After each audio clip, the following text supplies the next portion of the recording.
Kasama ko naman po ngayon si Mr. Fernando Ilaw at ang kanyang reklamo yung dating kasal sila, hindi karelasyon. Yung kanyang dating nakarelasyon ng asawa. Mrs.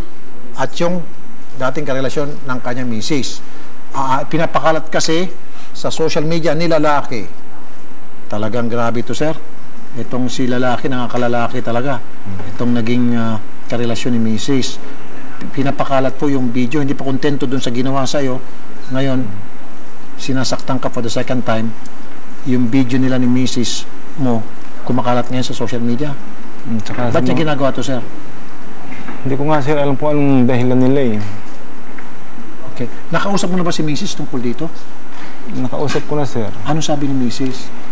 Bali, wala naman, sir, sinasabi sa akin na tungkol sa mga video-video na yan. Dahil pakilakasan, sir. Hindi sinasabi sa akin kung anong nangyari sa mga video. Pero nakita mo mismo ikaw, nakita mo yung video, sir? Bali, screenshot lang yata, sir, yun, hindi video. Screenshot. So hindi video, picture screenshot lang ng mga hubad. Okay, picture. Mr. Fernando Tamo Jr. ang inireklamong dating karelasyon ng Mrs. ni Sir Fernando. Mr. Tamo, sir. Sir Fernando? Ganun po, idol. Opo. Sir, bakit naman ganun, sir? Matapos mo ikarelasyon yung kanyang misis, ngayon naman pinapakalat mo yung mga hubad ng larawan. Ba't ganun, sir? Po, sir, ipaliwanag ko lang po, sir.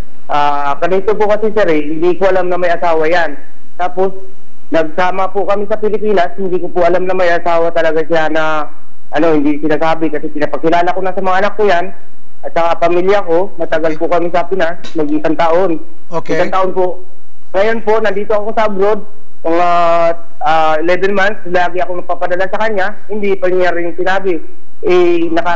Mahigit na magkalahating milyon na po napadala ko sa kanya. Kalahating milyon? Opo, magkalahati na po. Nandito po lahat resibo sa akin. Tapos ngayon, bigyan niya na lang po ako, nabalitaan ko po nga na may asawa siya. Sandali po, sandali, sir. I have to catch up, sir. Excuse me, saan napunta yung kalahating milyon? Meron na kalahating milyon na bibigay na si Mrs. Ayun nga, sir, ang sinasabi niya sa akin na kasabwat daw ako doon sa pera na yun. Pero sir, hindi ka ba nagtataka na kasi may resibo raw siya na magpapatunay na kapag padala siya ng kalahating milyon na halaga ng pera. So, hindi ka ba nagtataka na ba't marami kang pera?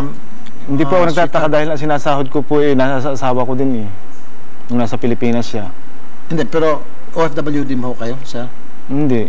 Yung asawa ko nasa ibang bansa po, sa Dubai. Okay. Hindi, pero nasa Pilipinas si Mrs. nakakapagpadala siya ng pera na halagang kalahating milyon. Hindi ko po alam yun. Hindi mo alam yun? Dahil okay. Ang pera ko po na sinasahod na sa asawa ko din eh. Inintriga mo lahat. So si Miss nagpa-budget. So hindi ka nakakahawak ng pera. Yung budget ko lang po sa araw-araw. Binibigyan ka ng budget ni Mrs. Oo nga naman, hindi mo malalaman ngayon. So, sige, sabihin natin, yung mga pinagsasabi mo, may katotohanan, Mr. Tamo. Pero yes, bakit sir, mo naman sir ipapakalat yung kanyang mga hubad na larawan? Ganito po, sir, sa sobrang galit ko kasi alam mo, sir, yung anak ko nahinto rin sa pag-aaral, pati anak ko naloko niya dahil nung bago pumunta yan sa Dubai, nagpadala pa rin yung anak ko para makahabol dito sa akin kasi sabi niya, pupunta daw siya sa Dubai, pupunta siya sa akin. Okay, pero tapos ngayon, sa Qatar po, ngayon, sa Dubai pala, imposible lang po na hindi niya alam ng asawa niya kasi araw-araw kami, minuto-minuto, na kahit gabi, nag-uusap kami. Ay, saan ba yung po ang asawa niya?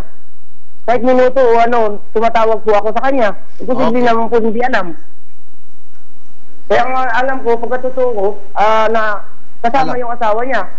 Okay. Na nangloko sa akin. Sandali, sir, pakisagot lang. Minuto-minuto raw, gabi-gabi, kausap daw si Mrs.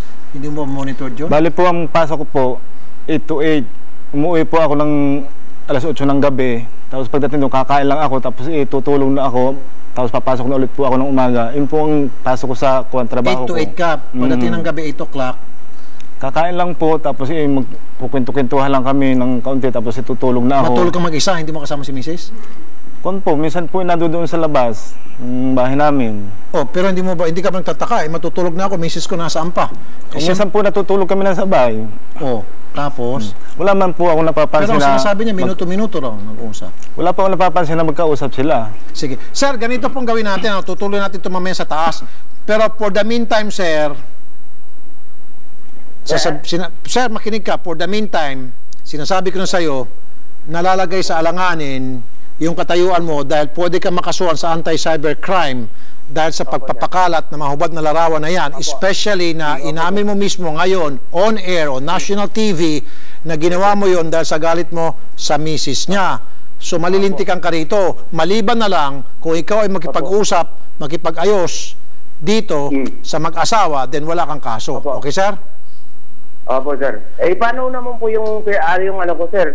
Yung pamilya ko na hinto sa pag-aaral at saka yung ano, at saka hindi ko naman po talaga alam na sa yung pera ko po naipon, napunta po sa kanila. Kaya nga, sir, yung pera po, sir, na nibigay mo sa kanila, pwede natin bawiin. I'll help you. Kasi ayoko rin na minaluloko, minadidihado. I will help you on that. On the other hand, kapag ikaw naman ay kinasuhan ni Mrs. dahil ng Mrs. nito nagpapakalat na hubad niyang larawan, then meron kang problema. Pero doon sa pera na dengoy sa'yo, I'll see what I can do para naman ikaw ay makabawi.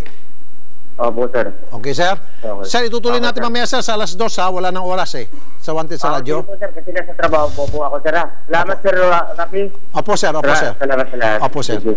Okay, sir, balik tayo dun mamaya sa Wanted sa radyo.